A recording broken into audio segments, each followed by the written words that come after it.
നമ്മൾ സാധാരണ സക്കാത്ത് എന്ന് പറയില്ലേ, എല്ലാ മതങ്ങളിലും ഉണ്ട് സക്കാത്ത്, പേര് വേറെയാണെന്നുള്ളൂ. ക്രിസ്ത്യാനിറ്റിയിൽ ദശാംശം എന്നാണ് പറയാ, ഹൈന്ദവ ധർമ്മത്തിൽ ദാനം ധർമ്മം എന്നൊക്കെ തന്നെയാണ് പറയാ. ഇസ്ലാമിൽ സക്കാത്ത് എന്ന് പറയും. എന്താ കാര്യം എന്താണ്? നമുക്ക് പഠിച്ചോ തന്നെ എന്താണോ അതിൽ നിന്ന് കുറച്ച് നമ്മുടേതല്ല. എന്റെ സമ്പത്ത് ഞാൻ അധ്വാനിച്ചുണ്ടാക്കിയെന്നായിരിക്കും, പക്ഷെ അതിൽ നിന്ന് ഒരംശം എന്റേതല്ല. ആ അംശം ഞാൻ മറ്റുള്ളവർക്ക് കൊടുത്തിട്ടില്ലെങ്കിൽ എന്റെ മുഴുവൻ സമ്പത്തും കേടുവരും. എന്നാൽ അതിൽ നിന്ന് ഒരംശം ഞാൻ മറ്റുള്ളവർക്ക് കൊടുത്താൽ അത് മാത്രമേ പോവുള്ളൂ.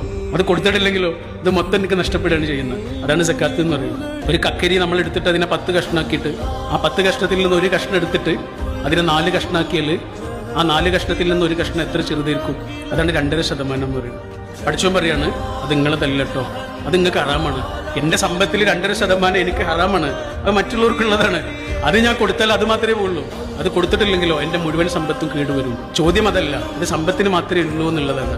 പൈസക്ക് മാത്രമേ ഉള്ളൂ സക്കാത്ത്. സക്കാത്ത് എന്നൊരു വാക്ക് പറഞ്ഞിട്ടില്ല എന്നേ ഉള്ളൂ. എല്ലാത്തിനും സക്കാത്തുണ്ട്.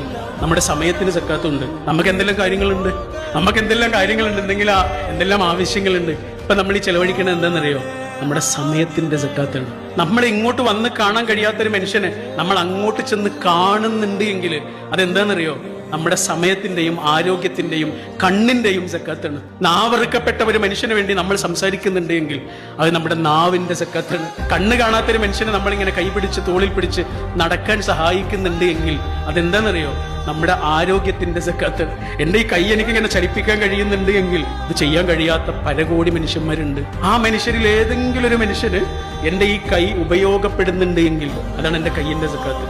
എന്റെ സമ്പത്തിന് സക്കാത്തുണ്ട്, എന്റെ കയ്യിന് സക്കാത്തുണ്ട്, എന്റെ കണ്ണിന് സക്കാത്തുണ്ട്, എന്റെ ആരോഗ്യത്തിന് സക്കാത്തുണ്ട്, എന്റെ അറിവിന് സക്കാത്തുണ്ട്, എന്റെ സമയത്തിന് സക്കാത്തുണ്ട് എന്നുള്ളൊരു ബോധമല്ലേ? ആ ബോധമാണ് ഒരാളെ മീനിങ് ഫുൾ എക്സിസ്റ്റൻസിലേക്ക് കൊണ്ടുപോകുന്നത്.